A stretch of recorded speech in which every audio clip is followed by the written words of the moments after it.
ఎలా ఎలా అనిపిస్తుంది మీకు? ఇప్పుడు రెవెన్యూ వ్యవస్థకు పూర్వవైభవం తీసుకొచ్చిన గౌరవ ముఖ్యమంత్రి గారికి ముందుగా కృతజ్ఞతలు చెప్పాలి.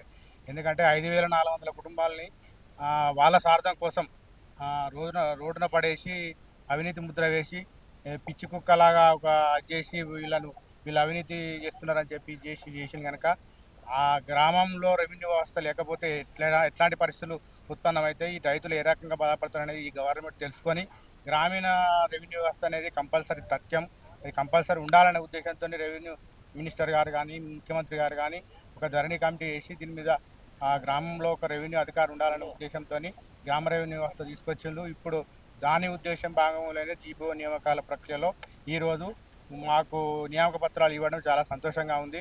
మా కుటుంబాలు కూడా చాలా సంతోషంగా ఉంటున్నాయి. గతంలో ధరణి ఏదైతే ఉందో ధరణి మొత్తం అక్రమాలకు అన్యాయాలకు నిలువుగా ఉంది. సో కొత్తగా భూభారతి చట్టం తీసుకొచ్చారు. భూభారతి చట్టంలో ఇప్పుడు ఎలా వెసులుబాటు ఉండబోతుంది? ఇప్పుడు ధరణిలో 33 మాడ్యూల్స్ అని పెట్టి రకరకాలుగా చిక్కులు పెట్టి అనేక కారణాలు లేకుండానే వాటిని రిజెక్ట్ చేయడము ఇట్లా చేస్తే ఈ ప్రాబ్లం అనేది గవర్నమెంట్ తీసుకుపోయినాక రైతులకు సులభ పద్ధతిలో కేవలం 6 మాడ్యూల్స్తోనే ఈ భూభారతి చట్టాన్ని తీసుకొచ్చి 6 మాడ్యూల్లోనే రైతుల సమస్యలు పూర్తి స్థాయిలో పరిష్కారం అయ్యే విధంగా ప్రభుత్వం కృషి చేస్తుంది. అందుకు మేము చాలా ధన్యవాదాలు తెలుపుతున్నాం. మీరు గతంలో గత ప్రభుత్వం చేసిన అన్యాయానికి మీరు మీ కుటుంబ సభ్యులు బాధపడ్డారన్న, ఇప్పుడు కొత్తగా మళ్ళీ జీపీఓగా పోస్ట్ తీసుకోబోతున్నారు, మరి నియర్ బై ఊరు దగ్గర తీసుకోబోతున్నారు. సో మీరు ఎలా ఫీల్ అవుతున్నారు? రేవంత్ రెడ్డి గారికి ఎలా కృతజ్ఞతలు చెప్పుకోబోతున్నారు? చాలా చాలా సంతోషంగా ఫీల్ అవుతున్నాం. మేము మానసికంగా చాలా చాలా చాలా అంటే చాలా బాధపడ్డాము.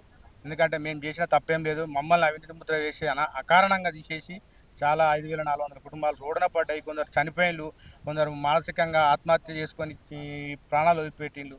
కనుక ఇప్పుడు ఈ ప్రభుత్వం మా యొక్క సమస్యను పరిష్కరించడానికి ప్లస్ కొత్త చట్టంలో మా భాగస్వామ్యం అనేది ముఖ్య పాత్ర ఉంటుందని ఉద్దేశించి మమ్మల్ని గ్రామ పాలనా అధికారులుగా నియమించడం చాలా సంతోషంగా ఉంది.